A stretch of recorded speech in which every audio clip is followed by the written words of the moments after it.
Voter fraud. Chances are you've heard this term thrown around in recent years, but what exactly is it, and how do you do it? Today I want to explore what voter fraud is, when it's been used, and how to combat it. First, let's discuss some types of voter fraud. According to heritage.org, these are some of the types of voter fraud that people encounter. First, impersonation fraud. Examples of this might seem familiar. This is when someone uses the identity of someone else to cast their vote, namely someone who has died, moved, or even lost their right to vote, but remain registered. False registration is to vote using a fake name or address, or to claim residence in a particular jurisdiction where the registered voter does not actually live. Duplicate voting, just like it sounds, this is when someone registers in multiple locations and votes in the same election at each location.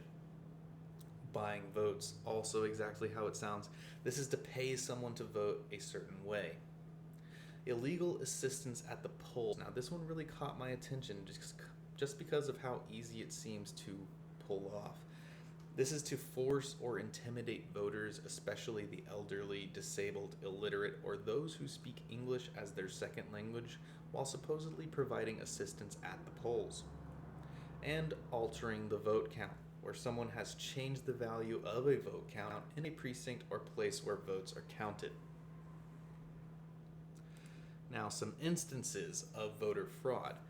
In 1982, there was an estimated 100,000 fraudulent ballots casted in a 1982 Chicago election.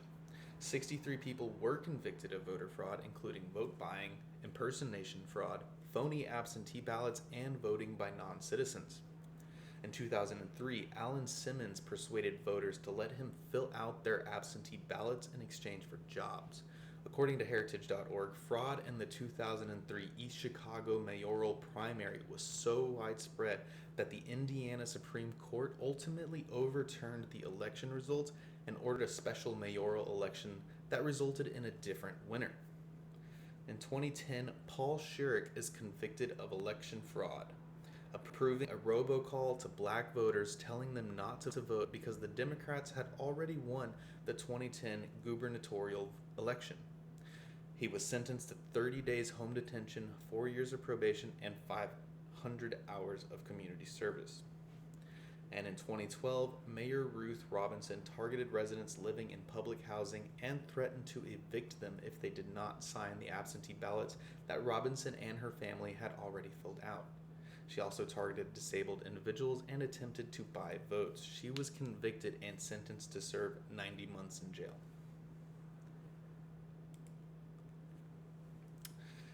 So some of the defenses against voter fraud, these are mainly based on state policies that provide penalties for such offenses. So in Texas, the penalty for duplicate voting is a second-degree felony, as is fraudulent marking of ballots and ineligible voting. However, illegal assistance at the polls is just a Class A misdemeanor. It is clear that the current penalties for voter fraud do not appear to deter fraud, as cases of voter fraud are regularly reported.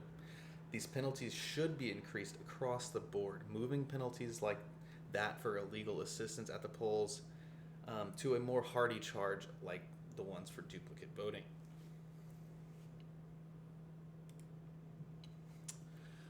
That does conclude my speech on voter fraud. If there are any questions, I do now open the floor. So the question was, did the 2020 election have a lot of voter fraud? So as far as I can tell, it was a secure election. Chris Krebs, the former head of the cybersecurity agency that maintains the integrity of the voter systems, claimed it was one of the most secure elections ever. However, this statement did get him fired by the former president. This is all the time I have for questions.